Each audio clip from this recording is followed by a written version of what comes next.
قضا و قدر، تسلیم به خواست خدا، تسلیم اینا. ببینید ما قراره زندگی بکنیم، ما قراره دنبال بکنیم.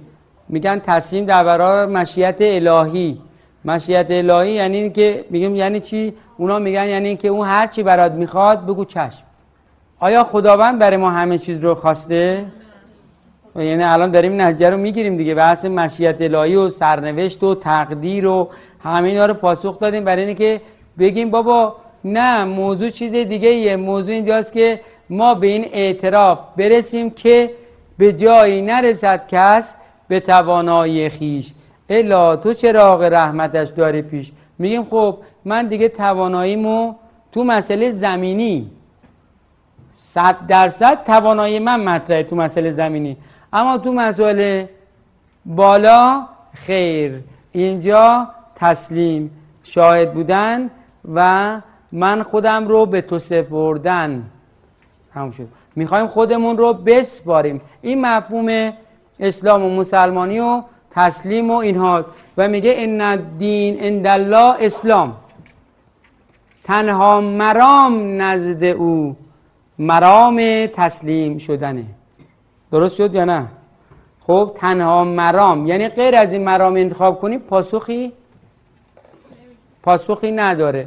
حالا میخواد یهودی باشه، میخواد کلمی باشه، میخواد مسیحی باشه، میخواد هرچه باشه، میگه که اگر تسلیم شد پاسخ داره، اگر تسلیم نشد پاسخی نداره.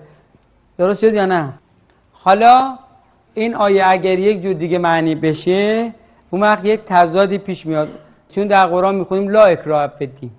در مرام زوری نیست، اجباری نیست. در انتخاب مرامی، دین همون مرام دیگه، منش دیگه، اکراهی نیست، زوری نیست، اجباری نیست. بعد اینجا اگر که بگیم ان الدین عند الله اسلام، تنها مرام، تنها دین نزد او دین اسلامه، یعنی اینه که بقیه اینجا یک تضاد پیش میاد. یه جا میگه اجباری نیست، یه جا میگه تنها چیزی که من قبول میکنم اینه. این چطوری میشه؟ خب پس این هم در واقع اینجا با هم بعد نبود که بشکافیم و بدونیم اونجا تضاد نیست. خیلی هم درسته، خیلی هم به جا صحبت شده. حالا ما اینجا پس یه بیانه وقتی میریم تو حلقه رحمانیت، اینجا بیانه به ما میدن، میگن اول بچش، اگر خوشت اومد بهت بدیم. یعنی حتی تا این حد هم به اصطلاح هست. میگن اول بچش، اصلا میبین از این کنترل دشاش خوشت میاد، چون بعضیا زندگیشون با غم و اندوه اصولا